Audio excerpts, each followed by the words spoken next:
1장 3절에서 5절까지 보도록 하겠습니다. 켜졌어. 설교 끝나면 꺼라. 수고하지만. 제가 창세기부터 시작했는데 벌써 베드로 정서까지 왔네요.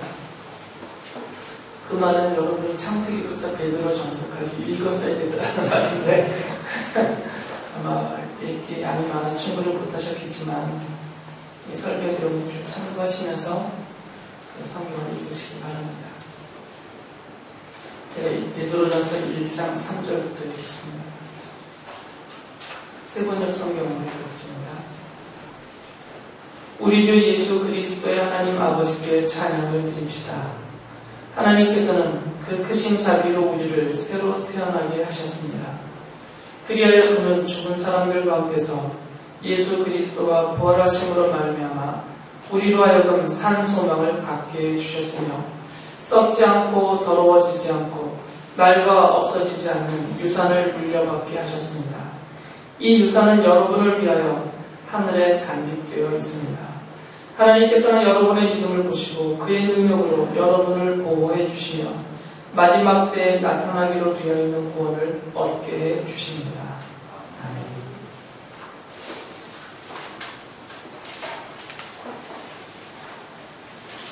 아이들이 공부를 할 때 아무런 원칙 없이 그냥 무작정 공부를 하면 깨닫는 것도 적고 성적도 잘 나오지가 않습니다. 영어 단어를 공부를 하더라도 거기에도 또 원칙이 있어요. 영어 단어가 어떻게 만들어졌는지 접두어가 있고 정리어가 있고 어감을 놓고 앞뒤로 붙으면서 막 의미들이 바뀌고 그러니까 어떤 것이든 간에 원칙이라는 게 있다는 거죠. 원리와 원칙이라는 것이. 이것은 공부도 그렇고 우리 인생살이도 그렇고요. 회사를 경영하시는 분들도 그렇고 가정에서 자녀를 양육하시는 분들도 다 나름대로 이거다라고 그렇게 내보이지 못한다 할지라도 그 안에 자신의 내면 안에는 나름대로 갖고 있는 각각의 원리, 원칙이 다 있어요.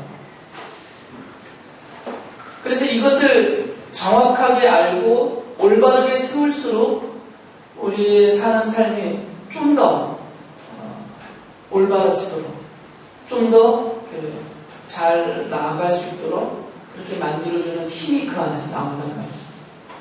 그렇다면 신앙생활하는 것도 마찬가지입니다. 우리가 믿음으로 주님을 섬기며 바라보며 천국에 이를 때까지 살아가는 이 인생 여정을 신앙생활이라고 하는데 이 신앙생활에도 원칙과 원리라는 것이 있어야 돼요. 이 원리와 원칙이 없거나 아니면 그것을 몰라버리면 제멋대로의 신앙과 제멋대로의 생활이 되어버리니까 제대로 신앙생활하기도 어렵고 주님이 보시기에도 그렇게 기뻐하실 만한 모습을 갖추기가 어렵다는 거죠. 그래서 여러분들이 설교를 들을 때에도 또 제가 이 설교를 준비하면서 늘 염두에 두는 것은 이 성경 자체에서 말하고 있는 그 신앙에 관계된 원리와 원칙이 무엇인지를 튀나 알려드리려고 제가 애를 쓰고 있는 거죠. 그러다 보니까 물론 재미가 별로 없습니다. 그래서 졸게 될 수도 있고요. 다른 생각을 하게 될 수도 있는데 이게 원래 딱딱하잖아요. 원리라는 게, 원칙이라는 게. 그리고 또 제가 그걸 이렇게 재미있게 풀어날 그런 재주도 별로 없기 때문에 그냥 좀 힘에 들더라도 여러분이 이 부분에 대해서 집중해서 들으셔야 돼요. 각 성경마다 제가 창세기부터 쭉 설명하면서 그 원리와 원칙을 계속 말씀드린 거거든요. 이 베드로 전서 안에도 우리 신앙생활에 중요한 원리, 원칙이 담겨져 있어요. 오늘은 그걸 말씀드리려고 하는 겁니다. 성경을 전체적으로 보면 우리의 생명은 하나님이 주신 선물이다라고 말할 수밖에 없게 됩니다. 성경을 계속 보면. 대표적인 성경 구절이 에베소서 2장 8절인데 에베소서 2장 8절을 보면 여러분은 믿음을 통하여 은혜로 구원을 얻었습니다. 이것은 여러분에게서 난 것이 아니요 하나님의 선물입니다 라고 말해요. 성경은 우리를 가리켜서 뭐라고 말하냐면 우리는 이미 우리의 죄와 허물로 죽은 자다.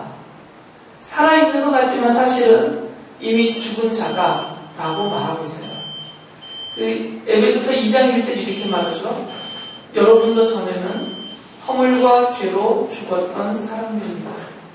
우리는 이미 과거형에 죽었던 사람들이다라고 말합니다. 이미 과거에 죽어버렸다 그 말이에요. 지금은 살아났지만 에베소 교인들에게 한 말이에요.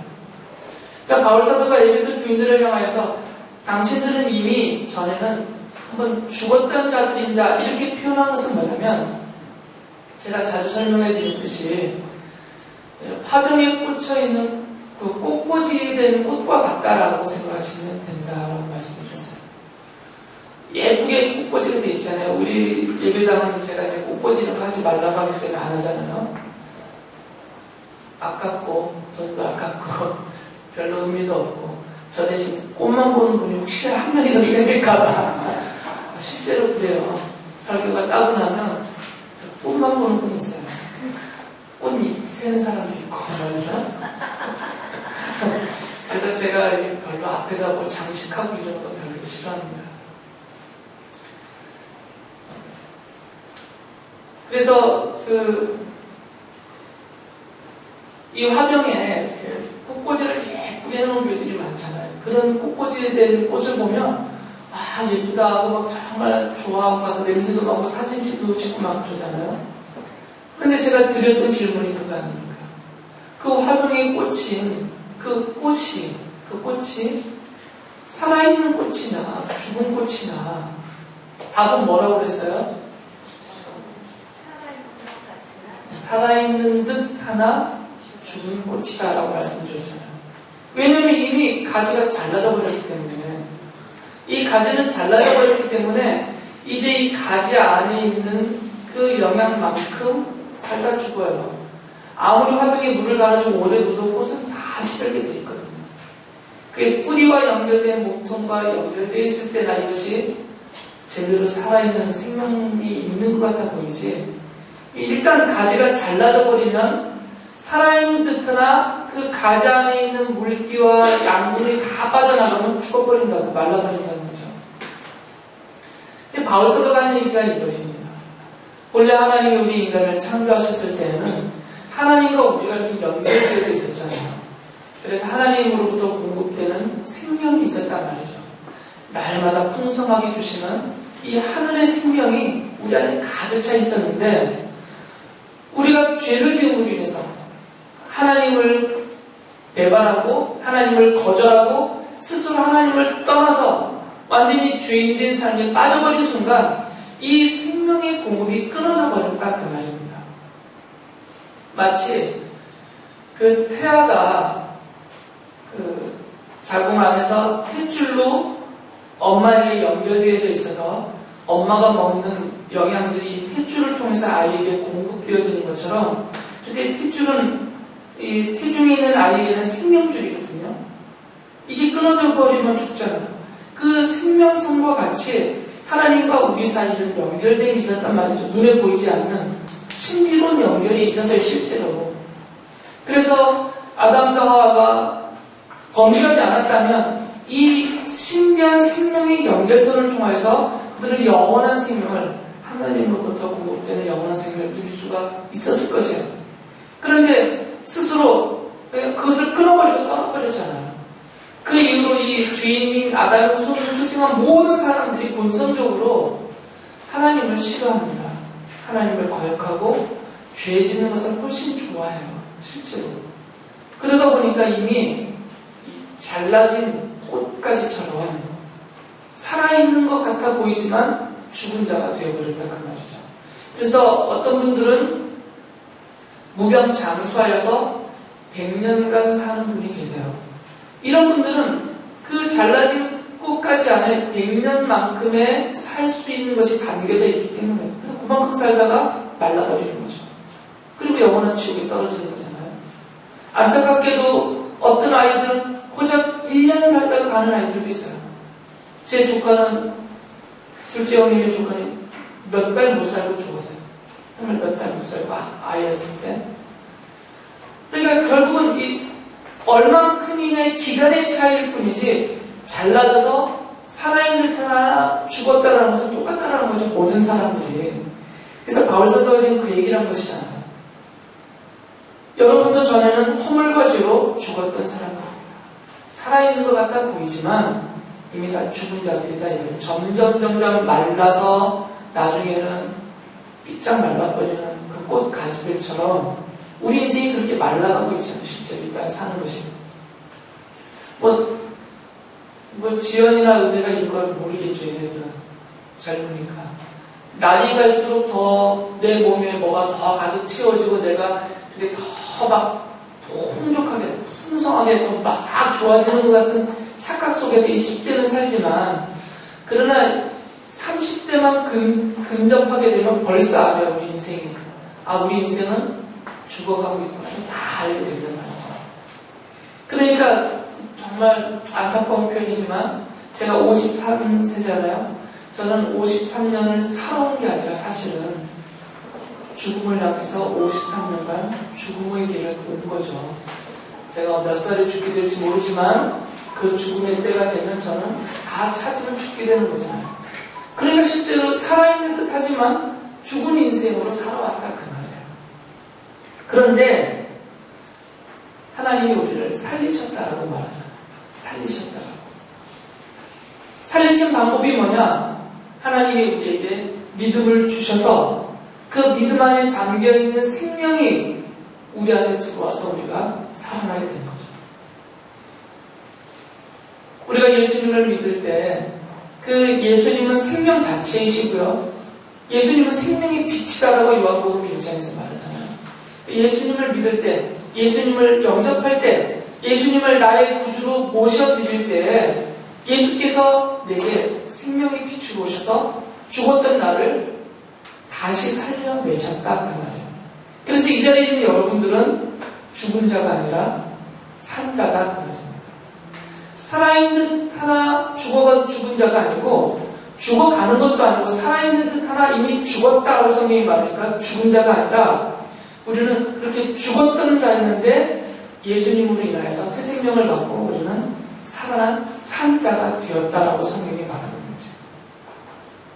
그래서 우리는 이제 죽은 자가 아니라 산 자로서 하나님의 자녀라는 칭함을 받고 있는 것입니다. 하나님이 영원히 사신 분이기 때문에 그의 자녀된 우리도 영원히 산 자가 됐다 그 말이에요. 그래서 우리는 이제는 죽은 자로서 죽음의 때를 향하여 달려가는 인생이 아니라 살아났기 때문에 산 자로서 영원히 살게 될 천국, 그 영원한 삶의 처소인 영원한 삶을 향해서 우리는 점점 살아가고 있는 것입니다. 그러나 주님을 거절한 사람들, 하나님을 거역하고 그리스도의 십자가를 무시하고 멸시하는 그들은 아무리 잘나고 아무리 부유하고 아무리 멋진 인생을 이 땅에서 살아가는 것 같아 보이지만 그러나 그들은 죽음을 향하여서 달려가고 있는 것이에요. 죽음을 향해서. 그러나 우리는 비록 초라하지만 우리의 모습이 별 볼 일 없지만 그러나 우리는 영원한 삶의 처소인 천국을 향해서 우리는 살아가고 있단 말이에요. 지금 이 차이는 엄청난 차이인 것입니다. 지금은 다 똑같아 보이지만 죽음의 문 앞에 도달했을 때 죽음이라는 문이 우리 앞에서 열리는 순간 우리 앞에는 천국이 열리고 주를 멸시한 분들은 그들의 죽음의 문이 열리는 순간 어둠과 그 고통의 장소에 지옥의 문이 열린다는 거죠. 지금은 모르겠죠, 그것이. 그러나 우리는 믿음으로 알고 있습니다. 우리는 믿음으로 이미 하늘을 바라보고 있기 때문이에요. 그래서 베드로 사도가 이 베드로전서 1장 1절에 보면 이런 우리들을 가리켜서 성도인 여러분 우리들을 가리켜서 택하심을 입은 이들이라고 말해요. 거기 보면 이제 뭐 지명이 나오잖아요. 본도, 갑바도기아 이런 거. 이거는 지금 모르지만 터키의 중부 지역을 말해요. 터키의 중부 지역에 핍박을 받고 흩어져 있는 교회가 많이 있었거든요. 지금도 그 흔적들 유적들이 있고 그분들에게 특히 그분들을 향해서 써서 보낸다라고 1장 1절에 설명을 해요. 근데 그분들을 가리켜서 뭐라고 불렀냐면 택하심을 입은 자들이라고 불렀어요. 그러니까 하나님이 선택한 사람들이다 그 말이죠. 성도는 누구냐? 하나님이 이미 작정을 하시고 이미 택해 오시고 그 하나님이 계획하신 때가 되어서 이미 정해놓은 그들, 택해놓은 그들을 그들에게 성령님이 오셔서 믿음을 갖게 하시고 죄를 깨닫게 하시고 그리스도의 십자가의 보혈을 믿음으로 받아들이게 만드셔서 하나님의 자녀로 불러낸 자들이다 그 말이에요. 그러니까 여러분들의 경우를 본다면 지금 현재 여러분들이 하나님의 자녀잖아요. 하나님의 성도잖아요. 우리 교회는 연습이 안 돼서 다른 교회는 이럴 때는 믿음을 고백하던데 아멘아. 내가 하나님의 자녀니까 맞습니다라고 아멘하고 고백하는 거잖아요. 우리가 지금 현재는 하나님의 자녀고 성도란 말이에요. 그런데 어떻게 하나님의 자녀가 됐고 어떻게 성도라고 불리우게 됐냐고요. 내 안에 본래부터 담겨있는 무엇이 있어서 그것이 근거가 되어서 이 자리까지 오게 된 것도 아니고 결국은 하나님이 불러주셨기 때문에 여기까지 온 것이다. 그런데 하나님의 그 부르심은 주사위 던지듯 제비 뽑기 하듯 로또 당첨되게 하듯 이렇게 그냥 아무렇게나 부른 것이 아니라 하나님이 미리 다 정해놓으셨단 말이에요. 지연이가 이걸 어느 정도나 깨달을지 모르겠지만 하나님이 주지연 이렇게 정해놓으셨단 말이죠. 성경은 그것을 태초라고 해요. 이 천지가 만들어지기 전에 이미 하나님이 이 천지를 만들고 인류를 만들 때부터 이미 하나님은 그걸 정해놨다 그 말씀입니다. 지연아 믿어지냐? 아까 어떻게 라고 했어? 믿어줄게요. 여러분 이게 상상이 돼요? 황당한 일인데 하나님이 이 하늘과 땅과 우주의 모든 것을 만들기 전부터 김찬휘를 이미 정해놓으셨단 말이에요. 이미 하나님의 자녀 삼기로. 그래서 여러분이 이 자리에 와 있는 거잖아요. 지금 안 그러면 이 자리에 못 와요. 그래서 바울의 베드로 사도는 우리들을 가리켜서 성도인 우리들을 가리켜서 택함을 입은 자다라고 말합니다. 그런데 이 택함을 입은 자들이 하나님의 자녀가 되게 하기 위해서 하나님이 하신 일이 있어요. 택해놓은 자들을 하나님의 자녀로 삼을 때 꼭 필요한 게 무엇이냐면 피뿌림이에요. 그래서 베드로 사도가 그 1장에서 보면 2절에서 피뿌림을 받게 하셨다라고 말합니다. 성령님께서 그 택하신 자들을 불러서 믿음을 갖게 하시고 거룩하게 만드시고 예수 그리스도의 그 피뿌림을 받게 하셨다라고 합니다. 그래서 우리가 하나님의 자녀가 됐다는 것입니다. 이 피뿌림이라는 것은 구약 성전의 제사를 생각하시면 됩니다. 구약 성전에서 제사를 지낼 때 사람들이 자기들이 지은 죄를 용서받기 위해서 속죄 제사를 드릴 때 짐승을 잡고 짐승의 피를 받아서 그 제단에다 뿌린단 말이죠. 그 피를. 그 제단에 뿌려진 그 피 때문에 죄로 용서를 받는 것이에요. 그 뿌려진 피는 내 죄 때문에 내가 죽어서 내가 쏟아야 될 나의 피를 대신하는 피이기 때문에 나를 대신해서 다른 생명체의 피가 쏟아지고 뿌려졌기 때문에 내게 내릴 죽음의 벽이 면해진다 그 말이죠. 그게 성전 제사의 피뿌림이에요.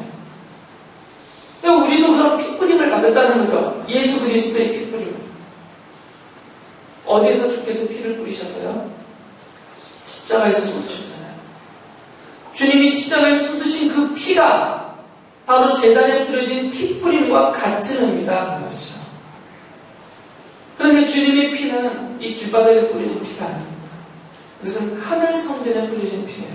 그래서 이 땅에 있는 지상에 있는 성전이 파괴돼도 그 제단이 부셔져도 더 이상 제사를 지낼 수 없는 상황이 돼도 아무 상관이 없습니다. 하늘의 지성소, 하늘의 성전에서 나를 위해서 뿌리신 그리스도의 보혈이기 때문이죠. 그래서 이 자리에 있는 여러분들은 다 그리스도의 보혈의 피 뿌림을 받은 자들이에요. 이걸 오해하시면 안 됩니다. 내게 뿌려졌다는 게 말이 아니에요. 어떤 분들은 이 피 뿌림을 4개 뿌려졌다 이렇게 생각하는데 4개 피가 뿌려지는 것은 소용이 없죠. 성전에서 뿌려져야 돼요. 그래서 주께서 피를 쏟으시니 곧 내가 죄 용서 받게 하는 능력이 되어서 내가 영원한 생명을 받았다는 것입니다.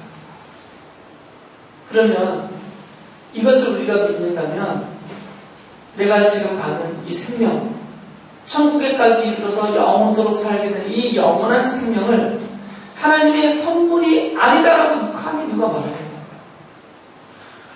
하나님의 선물이라고 말할 수밖에 없는 거죠. 우리의 생명 자체는. 근데 우리가 이것을 잊어버리고 살잖아요. 내 생명인 것처럼, 부모가 낳아준 생명인 것처럼, 내가 스스로 노력하고 내가 스스로 먹고 관리를 잘해야 유지되는 생명인 것처럼 우리가 그렇게 생각하고 산다는 것이죠. 그런데 성경은 그렇게 말하지 않아요. 성경은 지금 현재 내가 갖고 있는 이 생명이 영원한 생명의 처소인 천국에 이를 때까지 해주는 이 생명이 나에게서 난 것도 아니고 사람으로부터 주어진 것도 아니고 세상으로부터 얻은 것도 아니고 오직 하나님의 선물이다라고 말하고 있다는 것이죠. 이것을 우리가 잊어서는 안 됩니다. 이것을 믿는다면 그 다음 것도 믿을 수가 있어요. 생명이 있다는 것은 뭐예요? 살아있다는 거잖아요. 그러면 매 순간 하루하루를 내가 지금 산다라는 거잖아요. 생명은 곧 삶을 낳지 않습니까? 그러니까 내가 생명이 있다는 얘기는 내가 삶이 있다는 얘기예요. 그러면 이 삶이라는 것은 생명이 없으면 없는 거예요. 그러면 당연히 하나의 원리와 원칙이 생기잖아요. 내게 주신 생명이 하나님의 선물이라면 지금 나의 삶은 뭐겠어요? 당연히 하나님의 이것도 선물이야죠. 생명은 하나님으로부터 받은 것이고 사는 것은 내 맘대로 사는 것이라니까 말이 안 맞다 그 말이에요. 생명도 하나님께로부터 받은 선물이라면 내가 얼만큼을 살든 간에 또 어떤 모습으로 살든 간에 그것이 부귀 영화를 누리는 삶이든 고난과 고통의 삶이든 간에 내가 살아있다는 그 자체가 하나님의 선물이다 그 말이에요. 그래서 우리의 생명과 우리의 삶은 하나님의 선물이다. 이것이 중요한 신앙의 원리이며 원칙인 것입니다. 베드로전서는 그 얘기를 하는 성경이에요. 그래서 베드로전서에 보면 바울의 서신과는 좀 다르게 바울의 서신에는 어떤 교리적인 많은 설명과 논리적으로 잘 짜진 그런 교리가 담겨져 있거든요. 근데 베드로전서에는 그런 교리보다도 우리가 받은 이 선물로 받은 삶을 어떻게 살아야 될 것인가 이 얘기를 많이 주는 게 베드로전서예요. 그래서 여기에서 우리는 이제 이런 말이 나오지 못한다. 내가 했다. 내가 할 수 있다. 우리가 살아가면서 하루하루를 살아가면서 이거는 내가 했다. 아 저거는 내가 할 수 있다. 이렇게 말할 수가 없다 그 말이에요. 만약에 내가 했으면 이건 선물이 아니잖아요. 이건 내가 한 거니까 내가 만들어낸 거죠. 내가 키워낸 것이고 내가 얻은 것이지. 이건 선물이 아니에요. 선물이라면 내가 했다가 아니라 어떻게 말해야 돼요? 누가 하셨다라고요? 하나님이 하셨다. 우리 주께서 하셨다. 이렇게 말할 수밖에 없는 거죠. 그러니까 만약에 우리 아이들이 이번에 정말 감사하게 시험 본 애들이 다 한국에 좋은 대학교 다 됐잖아요. 뭐 애들이야 정신없고 믿음이 없어서 그렇다 치고 우리 엄마들은 내 딸 잘난다고 주시면 안 된다는 얘기예요. 내가 정말 내가 원서 지혜롭게 잘 썼다 이러시면 안 돼요. 그리고 당연히 하나님이 하셨다고 생각해요. 선물이니까 잘된 것도 하나님 선물이잖아요. 다. 그런데 반대로 이건 이제 정말 말하기 싫은 내용이지만 오늘 내 회사가 문 닫았어요. 오늘. 그럼 내 회사가 문 닫았을 때 뭐라고 말하겠어요? 그것도 하나님이 하셨다고 해야 된다는 거죠. 삶이니까 잘 되는 삶, 망하는 삶도 다 삶이잖아요. 내가 살아가는 거니까. 내가 사는 이 삶 전체가 하나님의 선물이라면 잘 되는 것도 하나님이 하신 것이고 못 되는 것도 하나님이 하시는 거죠. 내 아이가 좋은 대학에 들어갔어요. 하나님이 하셨어요. 근데 내 아이가 거기서 OLF 맞아서 낙제를 했어요.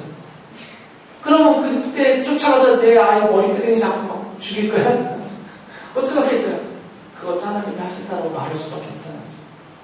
생명이 하나님의 선물이라면 나의 삶도 하나님의 선물이니까. 생명도 하나님이 주셨으면 사는 것도 하나님이 하신 것이 될 수밖에 없다는 것이죠. 이게 성경에 특히 베드로전서에 중요한 원리다 그 말이에요. 이게 이해가 되신다면 여러분은 정말 믿음이 대단하신 분들이에요. 하늘의 지혜를 받으신 분들이에요. 믿어지시죠? 이해가 되시죠? 이거 이해가 되셔야 돼요. 지금 힘이 들더라도 이렇게 말하고 싶지 않더라도 이것은 여러분이 인정을 하셔야 돼요. 그게 믿음입니다. 왜 이것이 가능하냐면 우리에게는 유산이 있기 때문에 유산은 지금 당장 받는 게 아니잖아요. 조금 후에 받는 거잖아요. 유산이라는 것은 아버지가 줘야 받는 거지. 유산이라는 것은 돌아가시든지 살아계실 때 물려주는 거는 어쨌든 아버지가 주셔야만 받는 게 유산이잖아요. 그러니까 유산은 내 것이 아니죠. 그리고 지금 당장은 내가 쓸 수 있는 게 아니에요. 유산이라는 것은 하나님 아버지의 것이고 하나님 아버지가 주실 때 받는 것인데 성도들이 받을 유산은 따로 있다는 것입니다. 왜 그러냐면 우리가 하나님의 자녀이니까 우리의 아버지신 하나님은 영원하신 분이시잖아요. 영원하신 하나님의 생명이고 우리도 그 하나님께로부터 받은 영원한 생명이잖아요. 그렇다면 우리가 받을 유산도 영원한 것이 돼야 돼요. 뭐 1년 수가 없어지는 것이라면 이건 우리한테 걸맞지가 않잖아요. 하나님이 영원하시고 자녀인 나도 영원한 생명을 지금 이미 선물을 받았다면 그런 자녀인 나에게 주시는 유산도 이것도 영원한 것이 돼야만 돼요.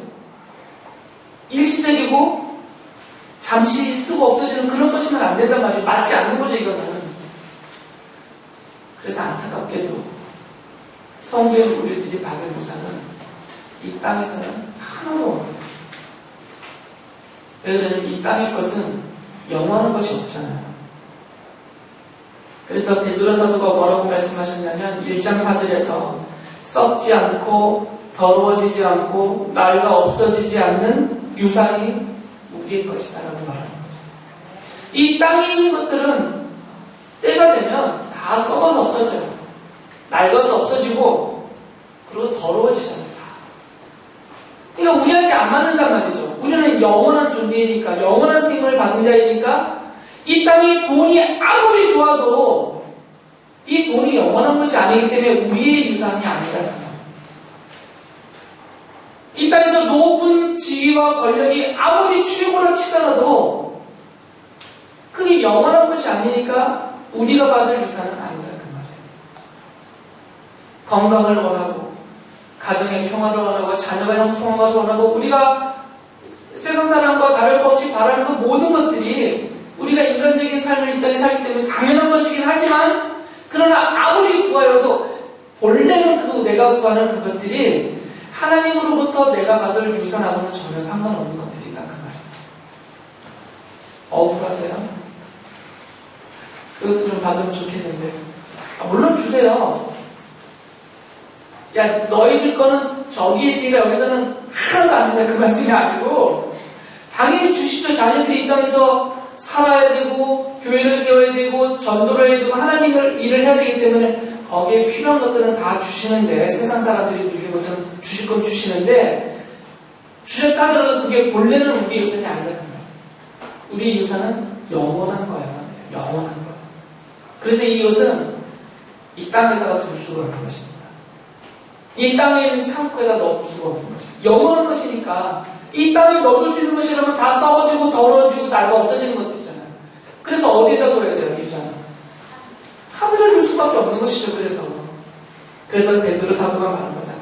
1장 4절에서 이 유산은 여러분을 위하여 하늘에 간직되어 있습니다. 라고 말한 거죠.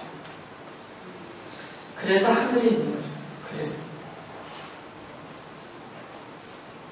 그 유산을 받을 수 있는 곳이 하늘이고 이 땅에 있는 것이 아니기 때문에 당연히 이 유산도 하늘에 있는 것이 내가 받을 유산이란 말이죠. 하늘에 있는 것입니다. 그 하늘에 있는 것이 무엇인지는 우리가 몰라요. 경험을 못 해봤기 때문에. 짐작만 할 뿐이지. 만약에 경험되는 것이 있다면 그것은 분명히 땅의 것과 다를 바가 없는 것이겠죠. 이 땅에서도 경험되는 것이라면 하늘에 있어봤자 무슨 의미가 있겠어요? 하늘에 있는 거나 땅에 있는 거나 똑같은데. 만약에 하늘에서 우리가 받을 유산이 돈이라면 그게 무슨 영원한 유산이에요. 그러니까 하늘에 가면 뭐 큰 내 이름으로 큰 맨션이 지어져 있고 거기 가면 뭐 내 이름으로 금은보화사 이런 거 다 뻥이죠. 그건 이 땅에서 받는 유산이지. 하늘에서 받을 유산은 아닌 거죠. 고작 그거 받으려고 천국 갑니까?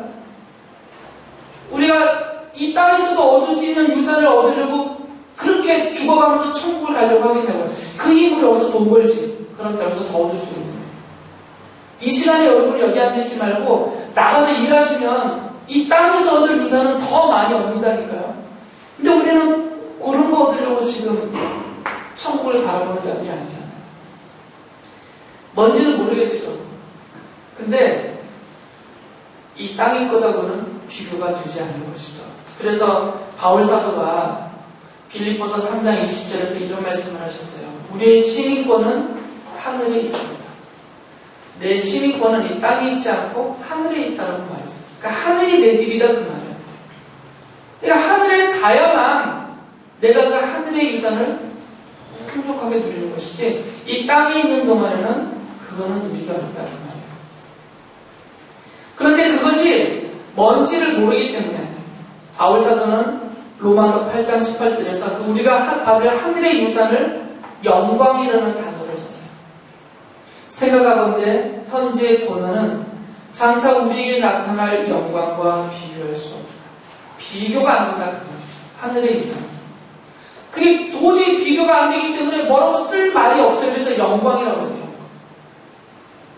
이 땅에서 받는 영광은 비교가 안 되는 거죠. 그래서 여러분이 조금 아쉽고 억울하겠지만 우리가 진짜 받아 누릴 유산은 나중에 하늘에 가서 누리게 될 것이에요. 그러니까 이 땅에 사는 동안에는 우리가 사는 것 자체가 하나님의 선물이라고 했으니까 여기가 끝이 아니니까 잘 살든 못 살든 행복하든 고난 중에 있든 잘 되든 실패하든 그냥 감사하며 살아라. 이게 베드로 사도의 이야기예요. 근데 베드로는 여기서 한 걸음 더 나가서 감사 정도가 아니라 기뻐하라고 말하고 있어요. 더 어려운 말이죠. 기뻐하라고 하니까. 그래서 1장 6절에 보면 이런 말씀을 하세요. 여러분이 지금 잠시 동안 여러 가지 시련 속에서 어쩔 수 없이 슬픔을 당하게 되었다 하더라도 기뻐하십시오. 라고 말하고 있어요. 그러니까 고난 당하는 것도 하나님이 주신 삶입니다. 그러니까 그냥 기뻐하라 이것이다. 베드로 사도가 기뻐하라는 이유는 하나야. 살아있으니까 기뻐하라. 살아있으면. 만약에 김영숙 성도님이 사형수가 되었어요. 만약에 그래서 이제 죽을 날짜를 딱 정해놓고 기다리고 있어요. 이제 한 달 남아서 죽을 날이에요. 가짜로. 그러면 김영숙 성도님의 최고의 희망과 소망과 간절한 갈망이 뭐겠어요? 사는 거죠. 그 한 달 기간 동안 나는 부자가 되고 싶어 이 생각하고 계세요. 그 한 달 동안 나는 미스코리아가 돼야지. 한 달 동안 나는 뭐 100평짜리 집을 살아야지. 이런 생각하겠냐고. 그 한 달 동안 무슨 생각하고 살겠어요? 내가 그 집을 살아도 저희가 살기만 하면 좋겠다. 이 생각할 거 아니에요? 그러니까 산다는 것 자체가 소망이란 말이죠. 죽은 사람에게는. 죽어가는 사람에게는. 그러니까 우리는 살았잖아요. 살았다는 것 자체로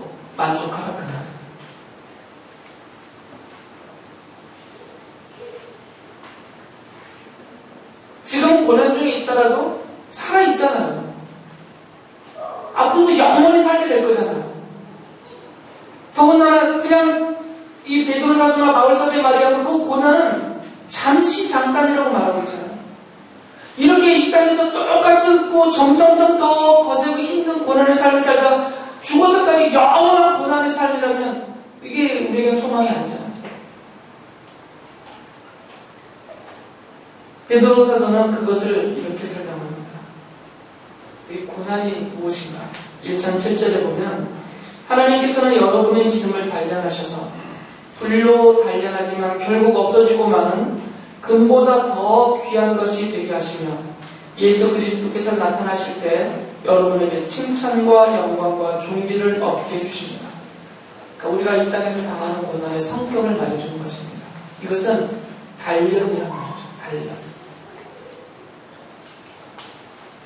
그 무협지 보면, 무협영화 보면 보검 명검이 있어요.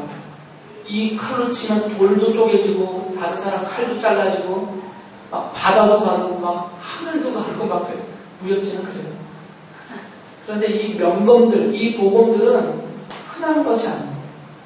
이것은 아주 특별한 장인이 몇만 번 갈궜다가 식혔다가 두들겼다 갈궜다 식혔다 두들겼다 또 갈고해가지고 그래서 만들어지는 것입니다. 주물로 부어서 찍어내는 칼이 아니라 단련한다는 말이죠. 단련될수록 좋은 보검이 되는 것입니다. 명검이 되는 것이죠. 하나님이 지금 우리를 그렇게 단련하시고 계시다는 말이죠. 하나님의 명검을 만드는 거죠. 전 세계에 단 하나밖에 없는 하나님의 명검, 하나님의 보검으로 우리를 만드셔서 하나님이 우리가 이 땅에 사는 동안 우리를 사용하셔서 우리를 검으로 사용하셔서 죄와 사망과 사단의 권세를 파하고 죽은 영혼들을 살려내고 갇힌 자들을 자유케 하는 그 하나님의 도구로 우리를 쓰시려고 단련하고 계시다는 얘기예요. 왜 그러냐면 우리에게 주실 유산이 이미 준비해 오셨으니까, 하늘에 이미 준비해 오셨으니까 이 땅에서 조금 고난스럽지만 하나님이 쓰고 싶어 하신다는 거죠. 우리를 하나님의 우리가 헤아릴 수 없는 그 뜻으로 하나님이 쓰실 만한 그런 도구로 우리를 좀 단련하신다 말이에요. 단련하시는 과정이 고난이다, 그렇게 말하는 것입니다. 본질적으로 우리 성도들은 사실 고난을 당할 수밖에 없어요.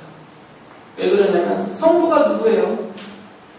여러분이 성도인데 김찬희 목사 따라 사는 사람들은 아니잖아요. 지금 누구를 바라보고 누구를 따라가는 인생들입니까? 우리 주님, 예수님 바라보고 예수님 따라가는 사람들이잖아요. 우리가 다 성도면서 제자이니까. 그러면 주님을 따라가는 삶이 우리의 삶의 본질이란 말이죠. 그럼 여러분이 아는 주님의 삶은 뭐예요? 고난이죠.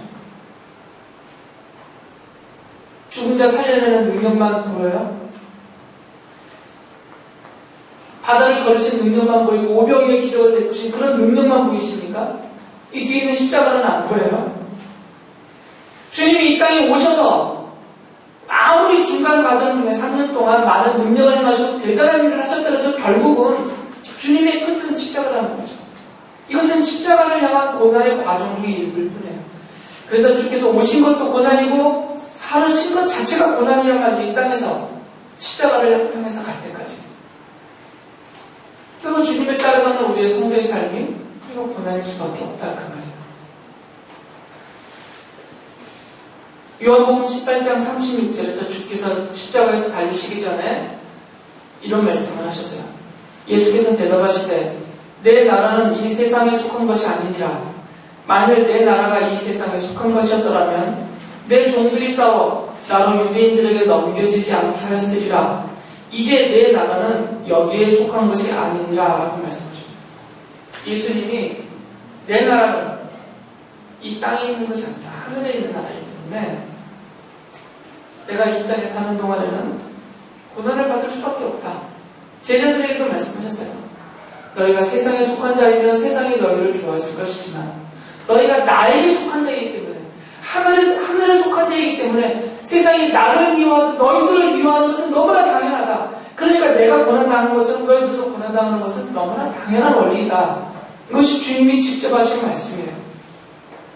비록 견디기 어렵지만 고난당하는 걸 좋아하는 사람이 있는 것은 견디기 어렵고 힘들지만 이것이 우리의 삶의 본질입니다. 베드로전서는 그 원리를 말해주는 것이에요. 바로 이것이 그리스도와 일치되는 성도의 삶의 모습인 것입니다. 물론 저는 인간적으로는 목사이지만 인간적으로는 여러분이 고난 가운데 고통스러운 삶을 사는 것을 견디기 힘들어요. 저까지 막 힘들어서 같이 마음도. 그러나 주님의 말씀으로 본다면 그것도 받아들여야 되고 그것도 감사하고 베드로서의 말처럼 그것도 기뻐하면서 기뻐하는 이유는 고난이 기쁘고 감사한 것이 아니라 내가 살았다는 게 감사하고 하나님이 나를 이 고난이라는 도구와 방법을 통해서 나를 단련하고 계시니까 감사하고 또 장차 내가 누리게 될 하늘의 유산이 있다는 것도 감사하고 또 때마다 날마다 나와 동행하시면서 나를 인도해 주시는 주님의 따스한 손길이 있기 때문에 감사하고 그 믿음과 감사함으로 이 고난의 시대를 승리하며 살아가신 여러분들